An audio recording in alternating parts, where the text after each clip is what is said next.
Missing the point. Missing the point. Power rankings. We're doing it. I'm back. I took a week off, just to collect myself because of the Chicago Bears season. I don't blame you, man. But obviously that's going about as badly as it could be. Mike thought you were going to be mad at me, and you tried to be mad at me for a few minutes about I didn't. I'm not mad at you. I don't think that you were saying is unfair. It's impossible to defend the Chicago Bears. They're the most embarrassing team I think I've ever seen. Not like just this season, especially with like how high the hopes got. I was just trying to channel my inner Bear disappointment. Man, it's so disappointing. It really is. No, it's incredibly disappointing, and I think that this is obviously not relevant to the power rankings, and I don't think the Bears will be relevant to the power rankings this season. But I'm trying to convince myself that it's play calling and coaching, but like I've already done that with one coaching staff. I don't think Eberflus is like the best coach in the world, and like I think his adjustments show that. But there is just this like worry that like the overwhelming consensus seems to be that Fields is like not going to be able to operate inside a system. And like essentially what the realization that's dawned on me is like, if you look at every single one of his highlights from last season, and I'm not saying I'm selling my stock, like I still do think he's really talented if he can like get his shit together. I think he's got a great arm. I've seen him, be really good on the deep ball. I've seen him be really good on his feet, obviously. But if you look at every single one of his highlights last season, they're all from broken plays. Like every single one is from a broken play. So you can't really win with a quarterback who's dependent on the play you design failing. Completely right. So I don't know. I don't know the key to success. I don't know. I don't know what to do about that. And like he's obviously never been great in press conferences either. And it's like, dude, you can't like blame. You can't say coaching. You just can't do that. Like it just shows divisions and splits within the organization, and like it's completely antithetical to the lines that everybody was putting out. Like we're all like rowing the same way. And I really do think our roster is better than it was last year. And I don't think that I don't think that my excitement for the Bears season was like completely unfounded, like it could based in nothing, or like delusion, like some of our trolls like to tell us on Instagram, and you like to agree with. I think it was based on like informed things. Like I thought the linebackers we signed were really, really smart. I thought, bringing DJ Moore in was great. I thought we had a great running core. And I thought Justin Fields, most importantly, was going to take a step up this season, and he's regressed. So that's enough Bears talk. Yeah. To lead off, we get it out of the way. I know we're playing the second most embarrassing franchise in the NFL this coming Sunday. We're playing the Denver Broncos. Fucking Sean Payton, just like. So embarrassing. Like, how can you talk that? That was more than any coaching hire has ever talked. And it's almost equivalent to like the amount of hype that Russ got when they traded the farm for him, or basically mortgaged their future for him. And it's like, you guys really need to like operate in silence. Like the Denver Broncos need to learn to operate in silence, because as much as embarrassing as the Bears are, at least all their PR stuff that's come out is very like normal PR stuff, like preseason PR stuff. Like, yeah, we're going to do great this season. We're really excited. Like, well, we're here in training camp, all rowing in the same direction. Fucking Sean Payton was like, last year's coaching staff was fucking trash. Wait until the second coming arrives. I'm here to fucking change the game of football. And then he got blown out, and Mike McDaniel mercy killed him at the fucking end by not kicking a fucking field goal. And I would just like to say, I'm kicking that field goal 1,000 times out of 1,000 times. Mike McDaniel is a better man than me. He is a better fucking man than me. 73 all day. And I liked what Shannon Sharp had to say about it. By the way, have you followed? We don't make a point of talking about other talking heads here on this program, especially ones with billion times larger platforms than we have. But have you been following the whole Shannon Sharp like offseason saga? Skip Bayless and him falling out. He was gonna murder Skip Bayless. Like he really was, I think, about to fucking like actually attack him on set. I really like him and Stephen A. To be honest, like I actually kind of like their energy together. And what he had to say about the Denver Broncos, I think, was very apt. He was like, "I'm doing you a favor by fucking setting that record. Like I'm letting you know that we served you up a fucking 50 piece with 20 pieces for free 20 more flats for free. It's like, we're letting you know how fucking bad you are because you got to go like improve. I don't think that message was lost on them personally, but we'll talk about that more when we get to the Miami Dolphins, which, spoiler alert, might take a while since we started 10 here on the power rankings. The nice thing about this week, if you remember, Bob, last year we had a lot of weeks into the season where we still had to talk about a lot of enigma teams. I think that this season there's a lot less parity. I think that we're really seeing who's good and who's not. Oh yeah, bro. I want to say I was going through the power rankings, right? From 6 down is just garbage football. I mean, all right, that's a little harsh. From 7 down is really just garbage football. That like, there's no one that's really good beyond that top 6. It's like 6 and then we'll talk about that because I am still actually quite high on the Lions. I actually do enjoy what the Lions are putting together. I think we'll talk about them, but the overall theme of this, I think, year is like the teams who suck and the teams who don't. There's maybe a shout for the Bengals, typical late season, like, oh shit, no, never mind, they're really good. Especially watching them against who the fuck they played, the Rams in that Super Bowl 2021 Super Bowl like reboot on Sunday night. I don't know if you caught that game. It was a very sad reboot. Monday night. Yeah, it was Monday night. There was 2 Monday nights. So it's weird. Yeah, it was weird. I didn't like it actually. Thankfully, the Eagles game was. I don't like the Monday night stack. I'm not big on the Monday night stack. I don't either. I don't know why I don't like it, but I just don't like it. I just want one Monday night football game, and I want it to stand on its own. I agree with you. And it's like you can't. There's no mechanism to watch them both. That's the problem. I had to double. There's no Sunday ticket, but it didn't work properly. Yeah, it's not the same, and it's not. It doesn't fill up. I hate the double box. It doesn't fill up the whole screen. You know what I mean? You're not utilizing my entire TV, bro. Like, quad box or nothing, dude. Go big or go home. Yeah, exactly. I like if they had Scott Hansen there, doing both games. Like, I'd watch that. No down, right? Yeah, for sure. But like, there's no. He works hard enough. But yeah, I thought the Bengals actually showed some stuff at the end. I thought the defenses sort of battled. And I think both of those teams are a little bit better than they're getting credit for in that game because like people were shitting on that game. And I think people are so quick to shit on games that are just like not blowout, high scoring games. Like Pat McAfee went fucking berserk on this game. And I'm like, I enjoyed it. Like, I enjoyed watching it. I thought it was like a defensive battle. Going berserk, bro. Yeah, he does. Rant. He's just like waiting for a rant at any point. But I think what I liked about it was like kind of old school. Like, it felt like I was watching football, my Monday Night Football game in like 1998. I was like, great, defenses are battling. Nobody can really get it together. It's going to come down to like 1 or 2 big plays.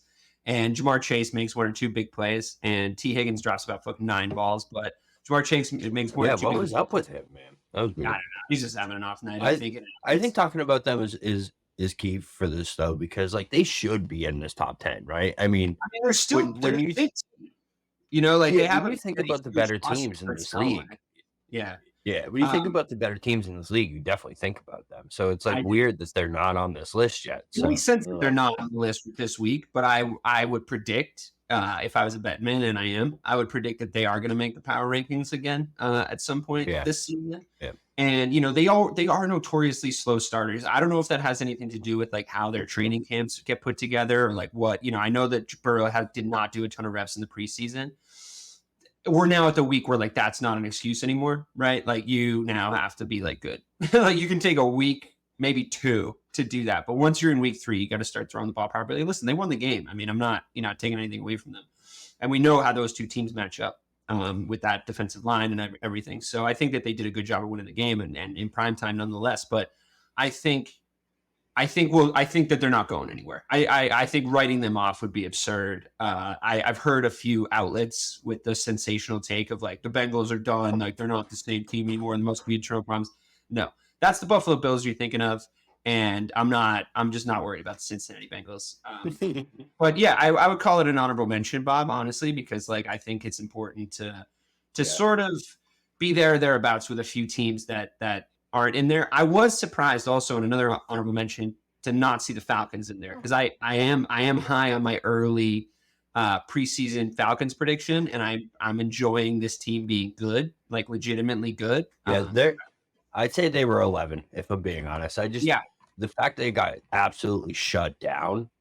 Yeah. In that game, it just scared me off of them for sure. Like I said, I don't think they're going to be a Super Bowl team, but I think they're really good. It was just like the Lions. The Lions just said, Bijan, you're not beating us. That's not what's happening. We're gonna stack the box all fucking day, and we're gonna make Ritter beat us, and he couldn't, and that just scares me. Yeah, but no, look, I'm not. South, I think they're number one in the NFC South for sure. I think they're going to stay number one in the NFC South also is the thing. So yeah, they're very beatable. And obviously like the quarterback position, like they're not built to win in today's NFL, as the cliche goes. But yeah, I mean, I still am high on them. I really enjoy Bijan. I just like watching him play football. He's super entertaining. So good. I wish he was on my fantasy team. But alas, he is not. I also thought the Bucs made a good account of themselves again. And Baker Mayfield made a good account of himself again. And I know you put him in the honorable mention. The Ravens seem to have dropped out, Bob. The Ravens. I believe your quote last week. If let me paraphrase actually, because whatever. But I'm 100% all in on Lamar and the Ravens. Now that they've got him weapons, I'm so sure about this team. They finally look like a team that can really. Look at the guys they have. And I was a little confused listening to it because, as you know, I was down on the Ravens coming into this season, and I didn't think that their defense was good enough still, and I didn't think that the weapons they added around Lamar were crazy good. I mean, Mike made the point on last week's show, which I really enjoyed, by the way. I had a really good time listening to you guys, and I was jealous that I wasn't here. But he made the point like, well, I mean, Nelson Aguilar. It's like, he looks like a different guy now that he's on this team compared to being on the Pats. It's like, does he? Are you sure? He looks the same to me. Same height, same weight, same fucking ability. I don't know. I'm not 100% on that. I think Flowers is good. I think that was a big addition. Flowers is definitely good. I think Mark Andrews is like solid still. I think he's probably still the second best tight end in the league, but that's like a distant second to Travis Kelce because of like the standards he sets. As a quick aside, I don't give a fuck who Travis Kelce is dating. I don't give a shit who Taylor Swift is dating. Yeah. I don't want to talk about it. It's not a fun NFL storyline. There's like the scriptwriters this year, they're obviously on strike. They're just clearly on strike. This is reality show shit. I don't care about it. Great storylines last year. Football storylines last year. Storylines that really like impacted and mattered within the context of the sport that we know and love. It's a great package the NFL puts together. And by the way, it's Swifties. Don't come for me. This is not a criticism of your fucking it's a tough road to go down, man. No, if I could give a fuck.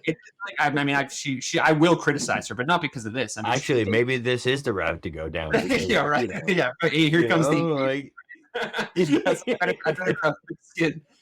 No, I mean, I will criticize her. I will absolutely criticize her for the thousands of dollars that her tickets cost, for dads sitting in their car having fucking panic attacks because they have to go into their house and explain to their daughter that their favorite artist has priced them out of seeing them live because she's more about capitalism than she is about, entertaining her fans. But like, that's not what her brand says. Also, Carly Rae Jepsen. I also heard she might be about something else more than entertaining her fans. I don't know if you heard about like the brainwashing and the.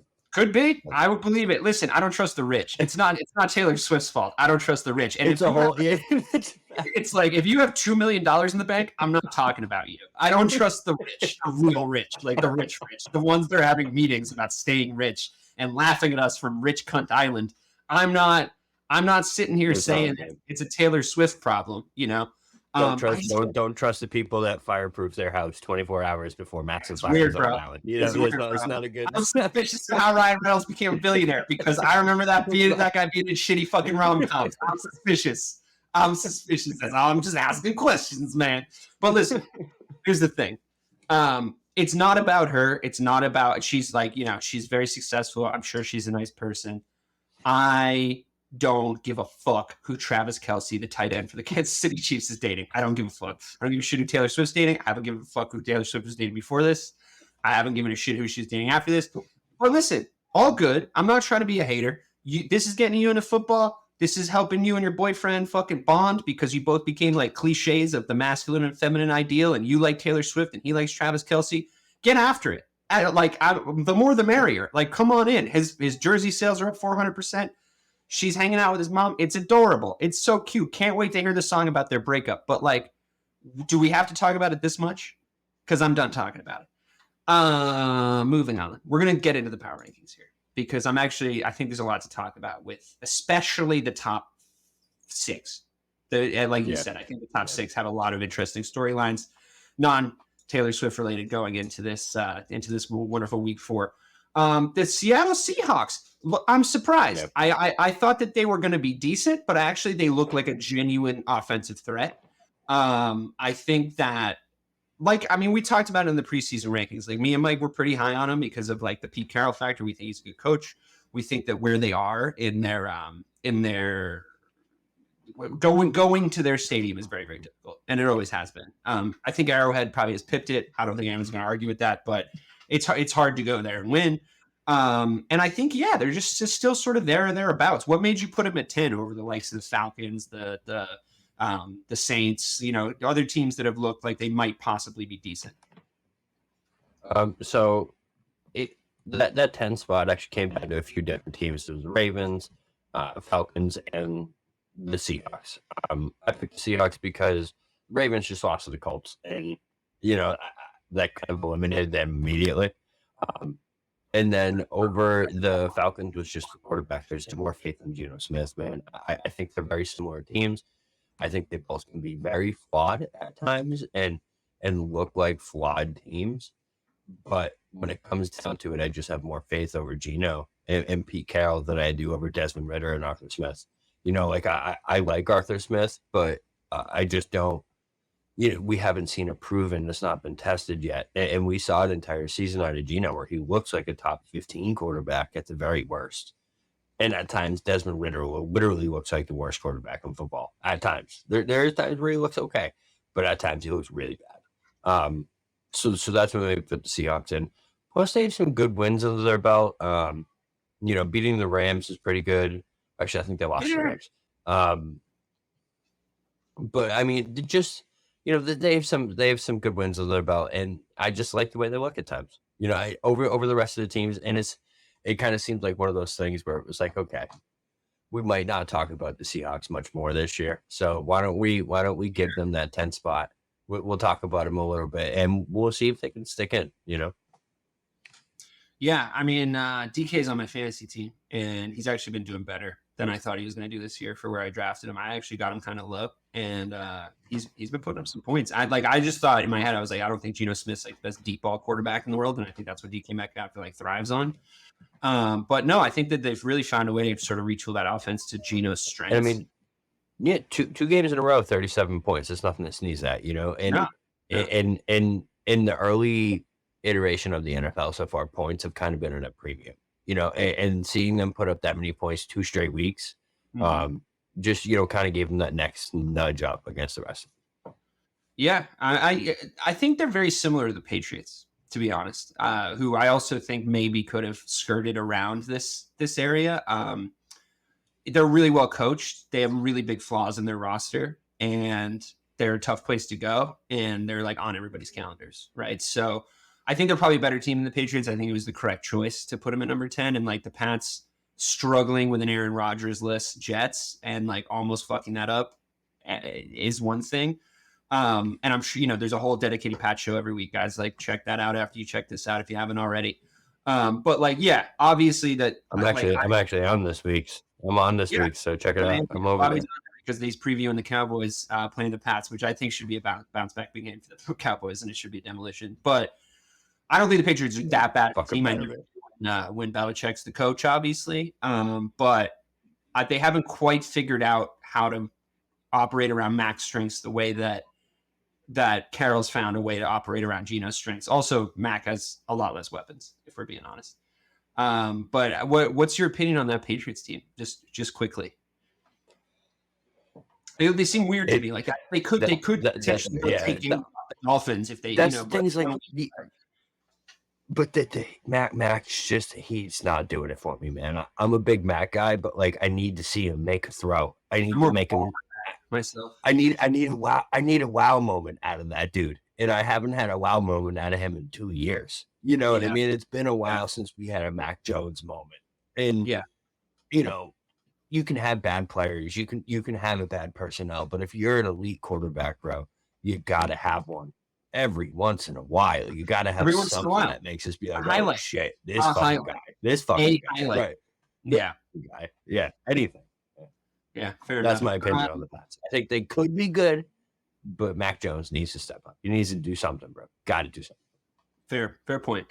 But again, I mean, I do think that the way that team's constituted and the coaching staff there, one of the coaching staffs there, with staff members there, they could go like take a game off the Niners. They could go like take a game off the Dolphins. I still think that that's possible for them. I just don't know if they're going to go take important games in the playoffs, if that makes sense. Number 9, the Green Bay Packers. Wow, did not think I would see them on this list this year. Let's fucking rumble right past this. I didn't think they looked that good.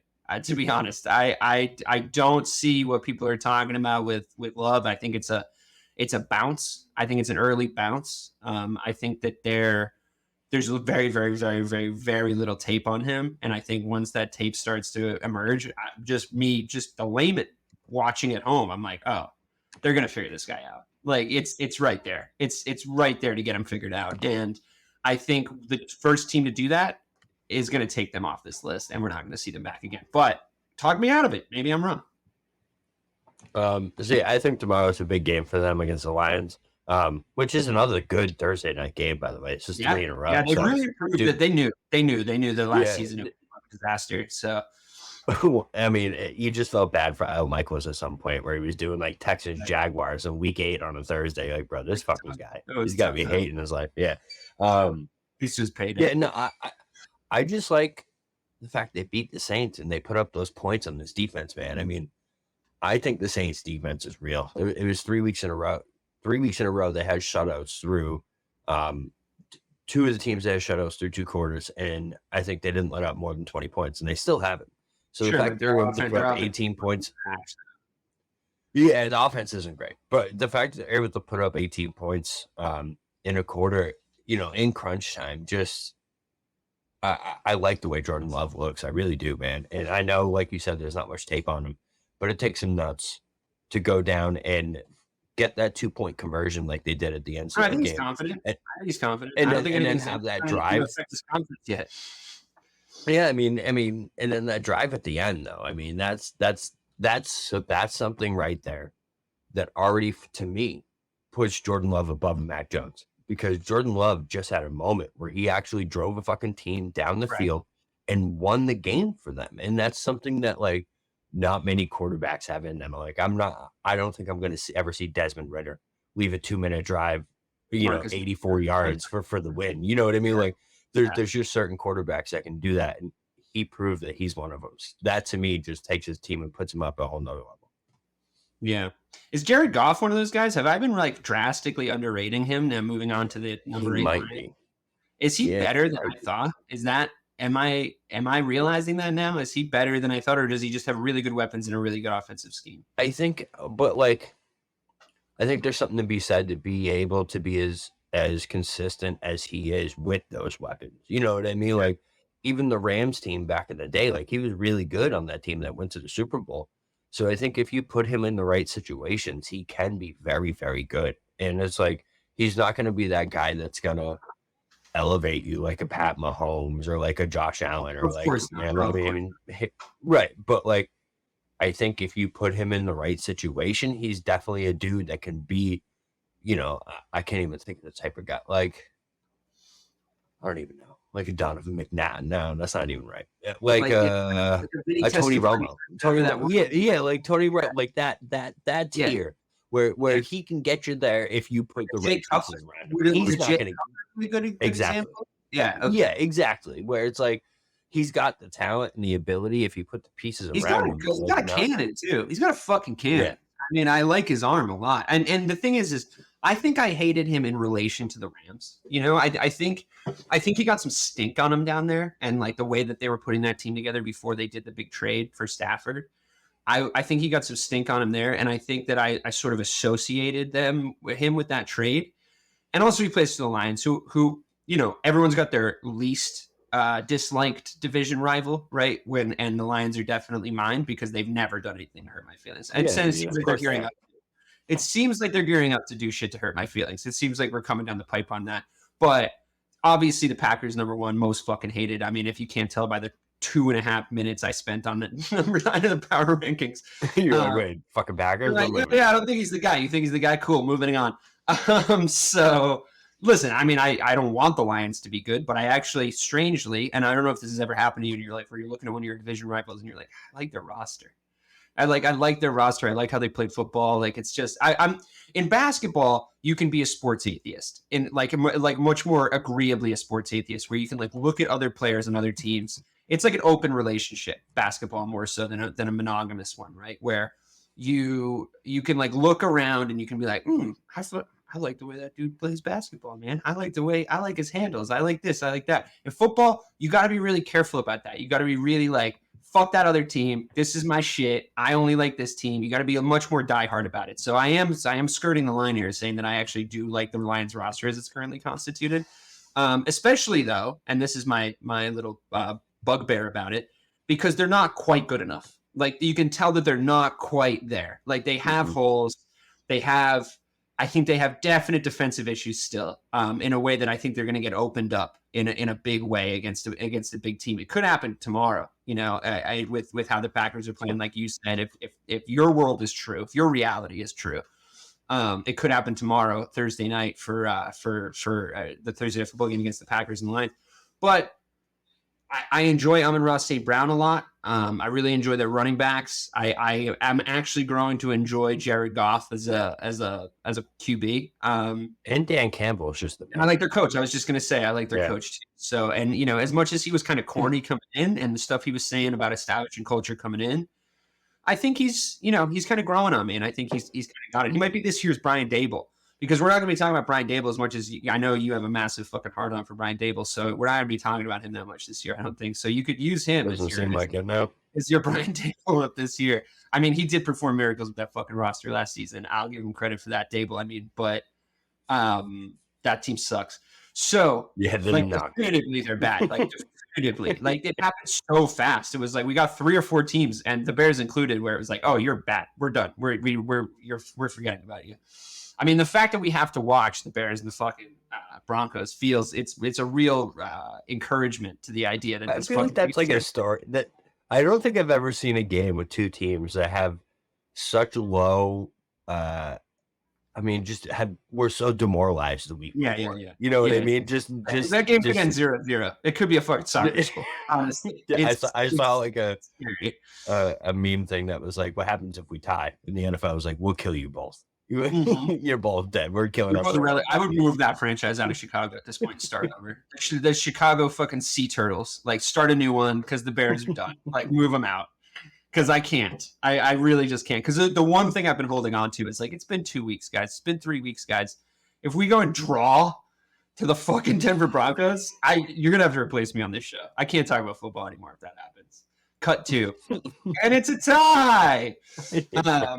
Yeah. No, I do like the Lions roster, and I do think that 8th spot on the power rankings this week feels right. It feels correct. Let's talk about the Pittsburgh Steelers, Bob. Yeah, my one little ray of light of this season. I really like them. Shocking. You seem to be forced to put them on the power rankings because they're number 1 in their division. It probably wasn't easy for you.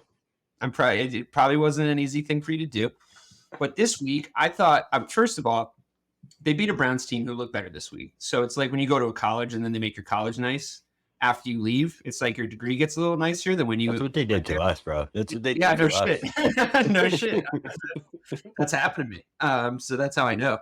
But I think that if you look at what they look like, the Steelers look like week 1, it really looked like we weren't going to be having this conversation. But I think to go to Las Vegas, which is a tough road team. I mean, I don't think it's an established tough road team in the sense of like we've really seen that place turn whole games, but with the freshness and newness of their franchise and how fucking nice their stadium is, it doesn't look like a nice or fun place to really go, to be honest, for teams. And I think it does the Raiders a lot of favors.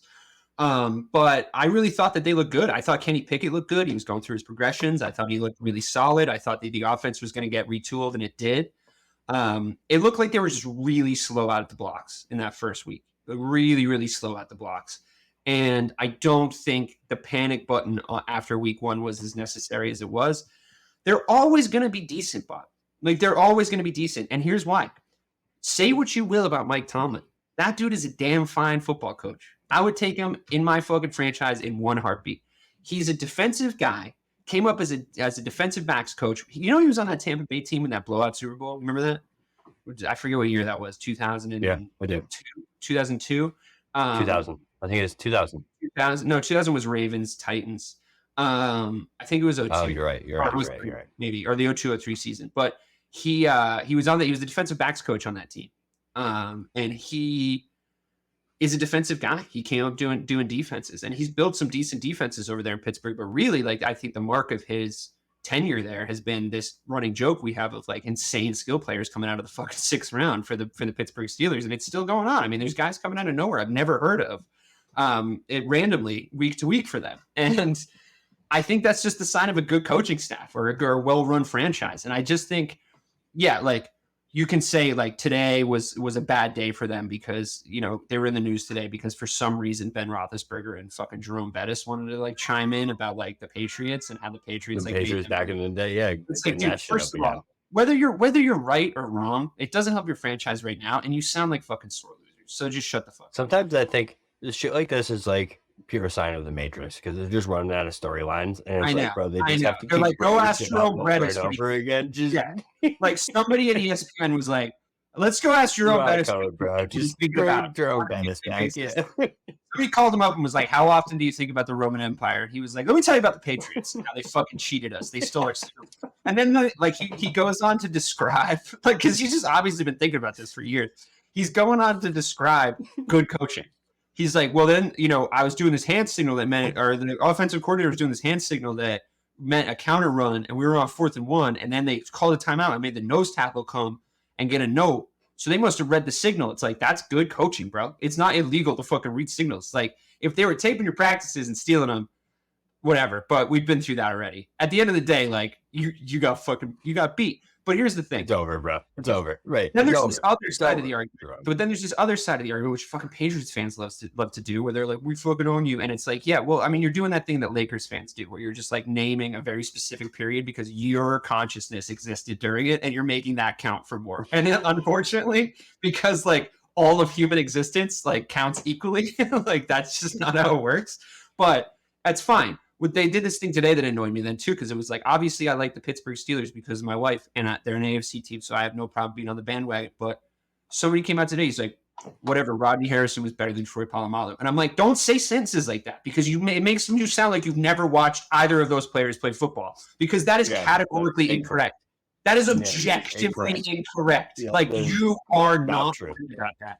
And it's like, that was not correct.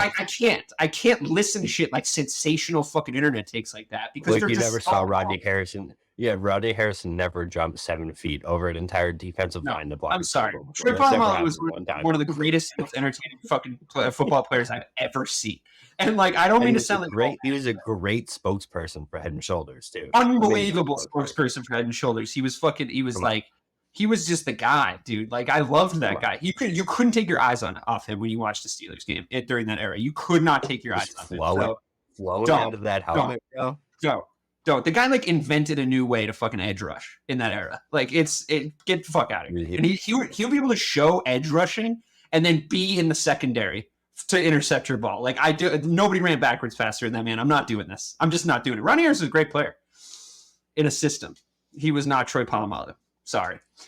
So that should tell you how garbage the 7 through the rest of the NFL is. That like we just went on you know what I mean? Like, it really doesn't matter. These from 7 down, it really doesn't, man. Like, I was looking at it, it's like there's a lot of bad football teams right now. Yeah, but here's the thing. Here's the thing, and I just want to prepare you for this. And a lot of average football teams. Sure. Great. Nobody's like emerged from the pack yet. I get it. The Steelers are playing the Texans next. They're not leaving the 7th spot. They're not leaving the 7th spot. I'll tell you right now, for next week, maybe they go up. Like, honestly, it depends on how bad the Cowboys do. But at the end of the day, like, I'm sorry. I mean, it's just it's like we have to factor in these. It's a reality. It's a reality. It's a reality. You can't be. You can't. You know what? That's a great transition because honestly, Bobby, you can't be losing to the fucking Arizona Cardinals with that defense. I almost took them out. I almost took them out. You can't do it with the Arizona Cardinals looking like they figured out how to play against your defense. Like that was the worst part of the entire fucking game. Like they played you physical, they grinded you, they kept you on the field. Like they did all this stuff that you're supposed to do to a defense like this, and it worked like a fucking charm. I know you were blaming the ACL tear on Diggs, but I don't know, man. You can't look that much of a mess with one quarter going out, right? I mean, it's bad.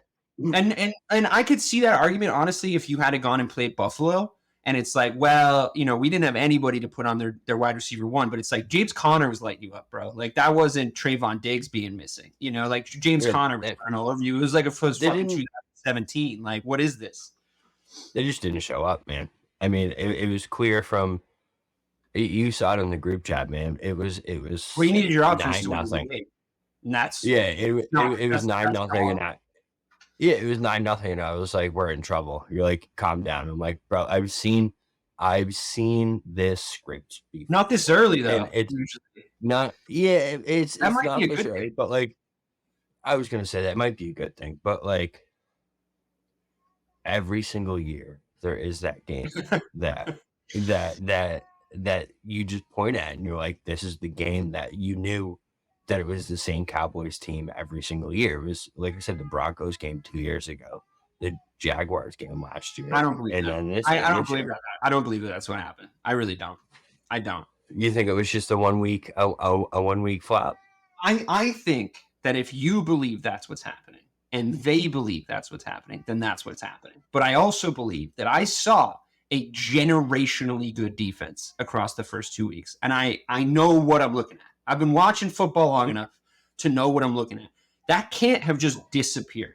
Now, if there is a genuine mental issue in Dallas or a genuine culture issue in Dallas that like what worries me. A generationally good defense can get fucking just absolutely toppled by one bad game, then I mean, I guess they weren't generationally good in the first place, and I was wrong. But I watched it, man.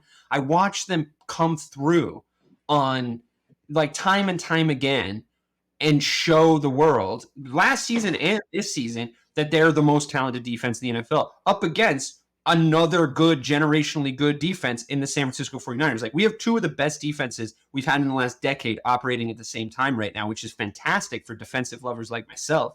But they're better than the 49ers. Like they're a better defense than the 49ers. Their offense is... What really worries me is that their two leaders might be mentally weak, which kind of makes the whole team mentally weak. Dak and who? Yeah. Dak and who? Dak and McCarthy, man. Dak and McCarthy. And, you know, for one injury to derail a team. Parsons? Yeah, Micah's great, man, but like a quarterback is your leader. And like, yeah, but like, you know, when you have to rely on your offense to win you a fucking game and they can't fucking do it, and then you have Dak throwing an interception like that, and like it's just that's what I'm talking about. You gotta sack up and tell Dak Prescott managing the game. He's got to be managing the game. Dude. He's not there to do that shit. He started forcing it. He did. Here's the problem with Dak Prescott. I'm very down. I'm very down after this past week because before you go into Dak, it's just like I really did think that this team was different. They had a different feel. They had a different you could be playing the tape from last season. But you really could, for real. But like it was so disappointing to lose that. It would have been a disappointment to win that game by 3. Yeah. And they lost by 12. Oh yeah, for sure. For sure. You know what I mean? It's like, bro, you can't do if you're an elite team, if you truly are one of these top tier teams. You can't lose a game like that. You cannot lose a game. I'll say this. It happening this early, I think, is a good thing. I think it usually happens to you guys in like fucking week 6 or 7. And it's like, then it's like, oh, the fucking wheels start to come off. We can just look at this as like, look, we lost our second most important defensive player. Would you say that's true? Goes down with an ACL tear? Yeah. Second most important. For sure. We had to retool the defense. They had a really good game plan coming out. and we didn't react properly on offense, and we can change that. Everybody calm down. It's a long season. Calm it down. If that's the attitude, I know you're worried about McCarthy, but if that's the attitude, then we're good. The problem with Dak is, and this is the issue I've always had with him, and I couldn't really put my fucking finger on it until I watched this game. He's so affected by the context of the game. Like, however the game is going is what kind of Dak Prescott you're going to get. Like, that's just true. When he had that shootout with Brady early last season, or was that 2 seasons ago now? You remember that? It's just like absolutely. Yeah, no, it was last year. Last year. Electric kickoff to the fucking NFL. Like, just an absolute shootout between the two of them, right? And that's because the context of the game. That's the context of the game put Dak in that position to do that. The forcing it into places it shouldn't be thrown, the context of the game put him in there, because the context of the game said, Dak, you got to be the hero, man. The defense isn't doing it this week. This is your moment. He needs to be more consistent and be a version of himself he selects to be consistently across the board, and stop trying to change who you are based on how that one game is going. It's an immature approach to the game. It just is. Like, you don't get to do that right now, man. You've been playing for long enough, and you've been leading this team long enough. And this team is built around you now. And it has been for long enough, or the offense is at least, and it has been for long enough, that you need to decide who the fuck you are, man. You need to decide who you are, because if you know who you are, then the context of the game doesn't matter. You know how many times I watched Tom Brady be like, yeah, this is how this game is going. This is how this script is going, but I'm fucking Tom Brady. You know how many times I watch fucking Aaron Rodgers do that shit? You know, you don't even need to be Tom Brady. You can be fucking Aaron Rodgers, and you can be like, no, that's not what's going to happen today. And he doesn't do that. He swims in the pool of it.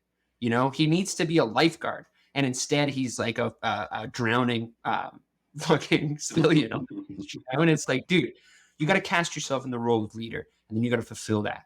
You got to fulfill that role. Don't decide that you're the outlaw Josie Wales because your team's down 9 points. You know what I mean? It's yes, I do. Because you can get in his head, essentially. You know, just not to oversimplify it, but you can get in his head, and teams do. And I think, man, I really think that calling him the Black Kirk Cousins was a disservice to Kirk Cousins, because he's better than Dak. Like, he just is. And I think that until you either make him a game manager and let your defense win the games, and on their heads be it, however it goes down, then, or replace him, then you're not going to do it. And I just hate to say it, but it's true. Yeah, I don't disagree anymore. I don't. Dak is mid. Period. and until something changes, man. Until such time as otherwise, Dak is mid. Yeah, exactly, man. It's like I've tried to defend him for years now, and it's like every time I do, and we get to a certain point, he does something that's like, oh nope, everything's out the fucking window, and it doesn't matter anymore. You know, speaking of like Cutler, he used to do the same thing to me. Bro, it's last year's perfect point. It's like Tampa Bay game in the playoffs. He looks amazing, and you're like, yeah, Dak is here. And then San Francisco game, it's the same bullshit, the same stupid fucking throws, the same stupid fucking runs, and it's like, dude, if in a league where the quarterback is the most important position by far, you can't win a game with a Super Bowl with such an inconsistent quarterback until he strings together 4 games in the league. You just can't do it. Yeah. Yeah, man, I don't know. I'm still pulling for him, honestly, despite your fucking abject betrayal of the Bears and me being the last man on the bandwagon there with Justin Fields. I really genuinely am still pulling for them. I really like their defense. Like, it wasn't. I'll happily fucking shit on you on this podcast and many others. I'm not in on the Cowboys because we're buddies. We are, but I like them because I like watching their defense play. That's why I've been in on them for 3 years. Yeah. That's why I've been pulling for them. That's why I've enjoyed watching them play football. And it does. I don't want to see you sad. You know, I do feel bad when this stuff happens to you, but I think that there's some cold truths that need to emerge in Dallas this week if they're going to do anything. Agreed. On that note, this is a very big week for them. If they lose to this fucking Pats team, dude, I'm out. I don't think they will. I'm done. I really. Yeah, I don't I think think it's time to have a bounce back week, and I think they'll be able to do it. And honestly, a lot of the glaring stuff, like the technical stuff, like we're talking about this shit on a meta level. Like, is Dak Prescott the kind of human being that can lead a group of men to war? Like we're talking about it on that level. And listen, that this show descends into that all the time because of how my brain works and how often I take edibles. But the technical stuff being Zeke's out of there. Tony Pollard's the RB1. I think that your wide receiver room has improved. I think that McCarthy calling plays is better than you thought it was going to be, and I think that that's going to remain true. I think that the Arizona Cardinals might have just played a really good game, dude. Like, they might have just gone and played a really good game. Like, they might have won that game more than you guys lost. Like, there's a good chance of that being true. Like, I watched them do good shit as more than I watched the Cowboys make egregious mistakes. Not that they didn't. So I'm just trying to pep you up at the end because we got to get through the rest of the team. And you look really still out. There's still out. We're good. We're good. I know you've had a tough day, but we're here. We're talking about football. The Buffalo Bills, the surging, the fantastical Buffalo Bills coming out and finally beating teams that they should after losing to the fucking Aaron Rodgers-less Jets week 1. They're a weird team, and I think what I'm going to do is I'm going to talk about them in the context of the number 1 team in the power rankings, and we're going to have to do a little skipping around here because they're playing the Dolphins this weekend. And it's a cliche. It's especially a cliche on the show, but we are going to know a lot about a lot of stuff after this Sunday in the early game. I think that's our number one. That's our number one phrase, right? We're gonna know a lot this week. Well, we're gonna figure out a lot. We are though. It's the Buffalo Bills, and they're playing the Miami Dolphins.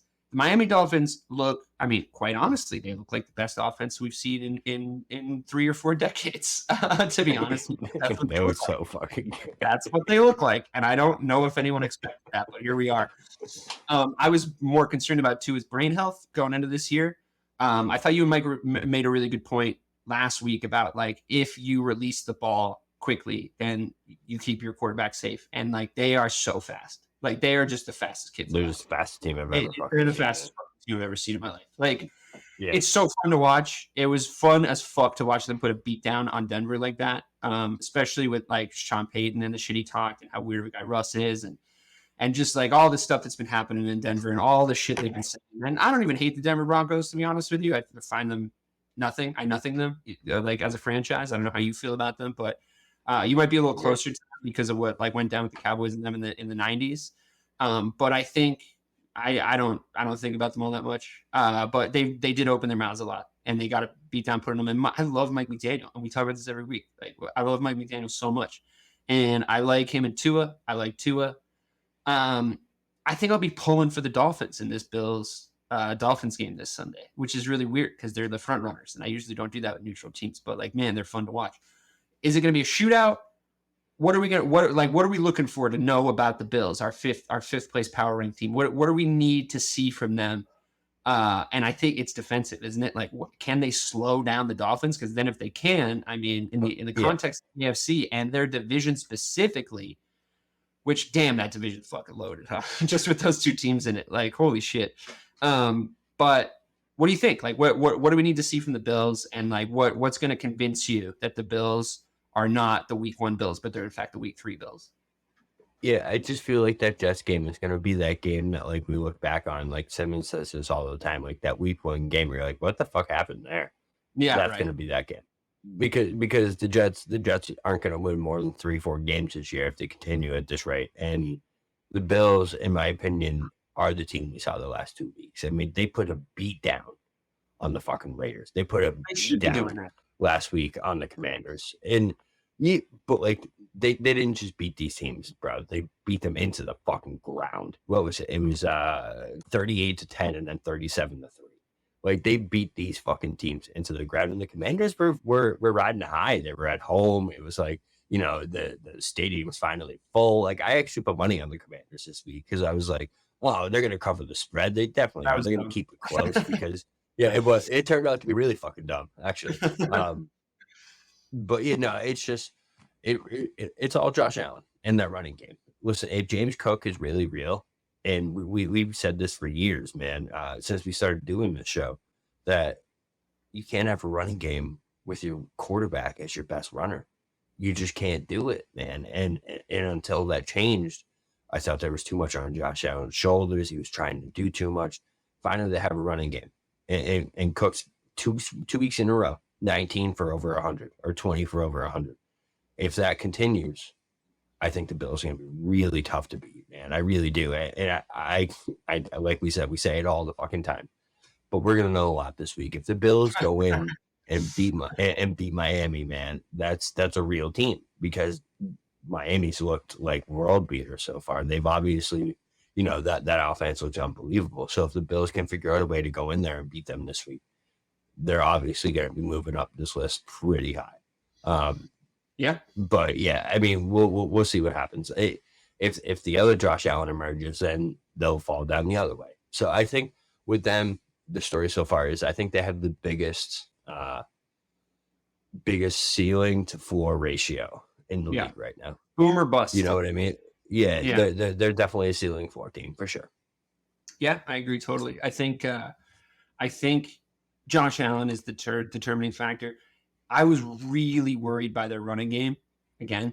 Like I don't know what the fuck happens back there, but yeah, Josh looked like Josh. Stefan looked like Stefan. He was fucking styling on dudes, talking shit, like vintage. So we'll see. We will see. I'm the jury's out on them for me still. I don't have a definitive, deliberative thing to say about them yet, because I think that, like you said, I mean, their downside is still ever present, and they really could, even though on paper it doesn't look like it, the wheels really could still fall off. So like, let's wait and see. Let's look at 3 and 4 as a group also. You put the Chiefs at 4, the Eagles at 3. Is this just the hipster thing you're doing about the Chiefs again? I mean, it seems unfair. It seems unfair to me. I know that they lost the game and the Eagles haven't, but the performance they put in, I know it was against the Bears, who look like shit, but they look pretty definitive. Like the Chiefs look pretty fucking definitive, and you're doing that thing again where you're out on the fucking Kansas City Chiefs. Like, are you sure?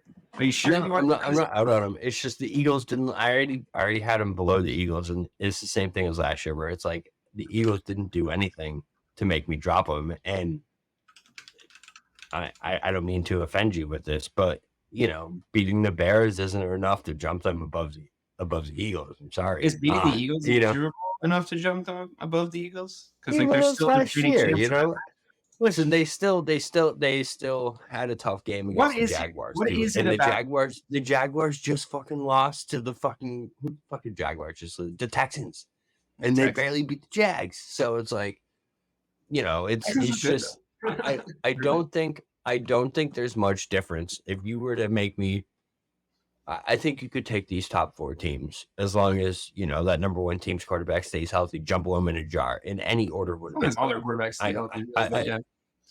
Well, actually, maybe 2, 3, and 4, because I think number 1 stands out after this past week. But 2, 3, and 4, you could jumble them in a jar, and I don't think one stands out above the rest. I think they're all right there. I think we're running back the same exact fucking script that we ran back last year. I just think that we're literally, it's the same 5 to 6 teams, the same, those same, and especially these top 4. As long as, again, that quarterback stays healthy. These 4 teams last year present in this discussion as they were last year. At the start of the year, but they were last year at the start. They were, man. Fucking one with a bullet, though, But they were though. But Tua was an MVP conversation at the beginning of last year too, and then he fucking brain turned into much. We should start betting betting the script. Like, let's just look back what happened for real though, because just betting those lines. Because it really seems like they're running it back, because it's just like these 4 teams really do stand out, and obviously we'll get to the rest of them. But like I just couldn't. Obviously, it could change week to week with these teams, but I don't see many teams jumping into this top 4 besides these guys, unless someone hurts, unless something changes. I think this is not the Cowboys. Not the Cowboys. Yeah, we'll see. It's going to take a lot for them to win. Not the Bills. The Bills could jump up if they beat the Dolphins. So that's what I mean. Things change if the Bills beat the Dolphins. That changes things, obviously, because that changes who we think the Dolphins are. Because right now it doesn't look like anyone can stop them. But yeah, no, it really does. On that note, the San Francisco 49ers. comparatively to since we're talking about sort of all of them now, comparatively to the rest of the teams in here, you put them at number 2. I think it's completely fair that they're over the Eagles. The Eagles look, it's like I can't quite put my finger on what's wrong with them. Like I know that they've been winning their games. Two new coordinators.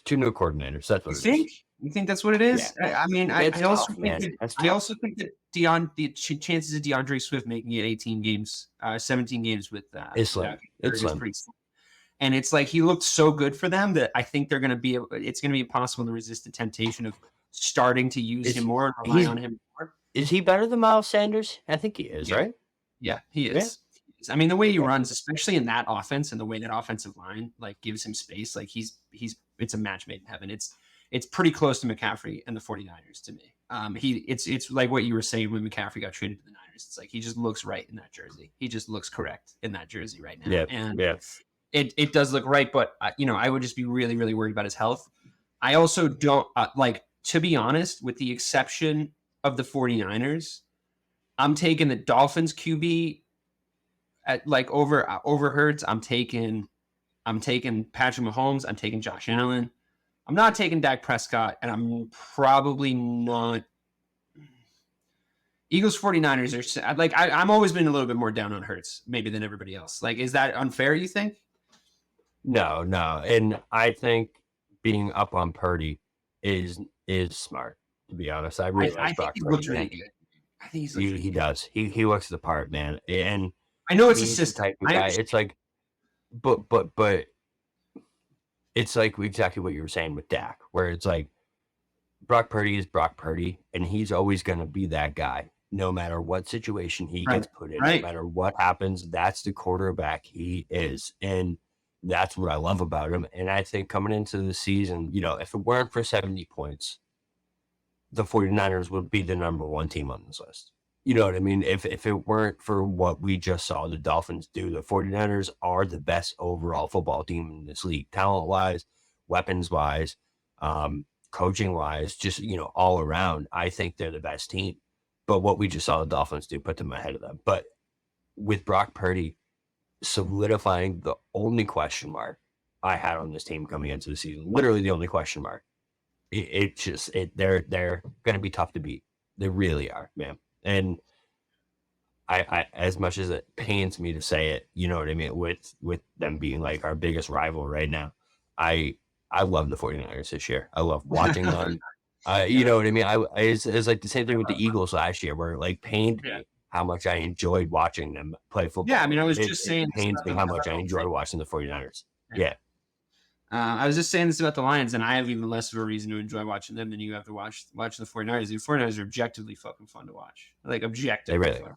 Like, I like turning on their games. So I am pulling for them. I think we have the opportunity to do a fun little thing that we often do when it works out like this. We have 2 NFC teams and 2 AFC teams in the top 4. So just to add context and put you in a position where you actually have to make these calls, I want to know something about how the courage of your convictions and your power rankings here. So the Dolphins and the Chiefs are 2 AFC teams. The Eagles and the 49ers are 2 NFC teams. So I'll start with an easier one. The Dolphins, if it is easy, the Dolphins are your number 1 team. The 49ers are your number 2 team. Sorry. The Dolphins are your number 1 team. The Chiefs are your number 4 team. They play each other in the AFC Championship game. Who advances to the Super Bowl? Right now? Yeah. Dolphins. Oh my god! Oh my god! Yeah. He's planting this flag on the hill of Chiefs hate. Bro, if it's this Sunday coming up, I have so much more confidence in what I've seen from the Dolphins. It's the AFC Championship game. It's like 20 weeks. But you can't. But like, is it going to be fucking? No, because that's the point of this game. Starting for the Dolphins. I don't know who their backup is. I just pulled out a random quarterback. No. That's the point of this game. We're talking about we're not talking about if they play each other this Sunday, because that's not the fucking AFC Championship game. I'm talking about it's the AFC Championship game. You have this currently constituted Dolphin squad. You have the currently constituted Chiefs squad, and you have to remember how many fucking AFC Championship games you've watched the Chiefs play. They're playing each other. That's the point of this game, is to make you think about that. It's not if they played each other this Sunday. That's what the power rankings are fucking answering. You already put them 3 places above the fucking Chiefs. We already got the answer to that question. I'm saying it's the AFC Championship game. balls on the floor. Everybody's out, and it's Travis Kelce and Patrick Mahomes against Tua, Tyreek. Who you got? I think it's still the Dolphins, bro. All right, we'll see. We'll fucking see, I guess. I mean, you think I think Kadarius Toney is your number one in Kansas City. I think that Kadarius Toney is the number one. I understand. I think that the chances of the Chiefs managing their way through another successful NFL campaign, it's pretty good. It's playoffs, and then getting to a Super Bowl that they've done before, and then winning a Super Bowl that they've done before twice. I'm not doubting their ability to do that. That's what I'm saying. I'm not saying who looks best on form right now. If it was in Miami, would Kansas City still be favored in that game? What do you think? Would they be favored by like me? Vegas spots? Vegas spots. Yeah. Be close, right? It'd be like one Miami, maybe one Kansas City. They might be a pick at best, I'd say. Yeah, I would say it's probably like minus 145 would be your odds on the Chiefs at this point. So I mean, I think that tells you right there who I would say that's a compliment to the Dolphins. That is. Yeah, you're right. I mean, you're right though that like I think Vegas would favor the Chiefs in that situation though because of what they've been through, the situation in the past. But this Dolphins offense looks so fucking good. I know, dude. So Mahomes is that dude. He's that dude, and like until you start believing that, like you're gonna keep like running into this wall over and over again. Like he's that dude, bro. Like it's a fun wall though. It's a fun wall. I like that. It's great for me. It makes for great content. Don't stop doing it. Same question. NFC Championship game. Now you understand the context before you try to rewrite the fucking rules of this little game that we play every goddamn week on the Power Ranking Show. I try to rewrite it every time. Yeah, you're like, what? Right now, I mean, Patrick Mahomes with like, you'd have to get out of bed right now. Like, it's what time is it? Kelsey break up with Taylor Swift? No, I mean, what's 49ers Eagles. This is actually a tougher one, I think. Maybe even if that's possible to answer at this present moment. 49ers Eagles in the NFC Championship game. Who you got? That is tough. I think it's 49ers though. I know I answered the Eagles a lot last year, but the Niners just look so good, man. That's interesting. Good. That's interesting. Yeah, they look really, really good. I would probably lean 49ers too, but I thought you were going to say. I thought you were going to say Eagles. That is. Well, it's just the losing. I think the losing as a coordinators is a bigger deal than people make it out to be. It seems like it, doesn't it? The way that they're playing. It looks sloppier. It looks less. That's not to say they don't flow as much, man. Exactly. It's not to say they can't get there, but they just look different. And until they, and the 49ers are the same coaching staff, same quarterback, everything coming back. They have, you know what I mean? They're literally the same team as last year. So I don't see any reason, why not to put them ahead of them and why they wouldn't beat this team this time around if they had Brock Purdy as their quarterback. Let's not forget Brock Purdy literally didn't play in that NFC Championship game last year. Sure. His entire elbow exploded in the first quarter. So, and the 49ers still hung around in that game for a while when they couldn't throw the ball. So it was like, I think if you rematch that, it could turn out different. And I think this year will turn out different. I would take the 49ers.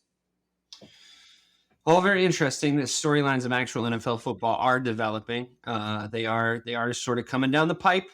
Slowly but surely, and maybe even a little faster than last year, to be honest. I thought there was like a lot more parity and a lot of confusion. We had to kind of vamp a little bit more across the first 4 or 5 weeks of the NFL, but some stuff is getting established.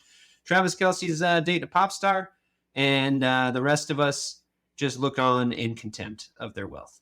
This has been Missing the Point, the Power Ranking Show. For myself, DK Sizzle, for my good friend, the real BK Bob Kelly, who braved, by the way, sickness and unsleeping children to be here for your listening pleasure. So your ears should thank him. Ladies and gentlemen, that has been the Power Ranking Show. Good night.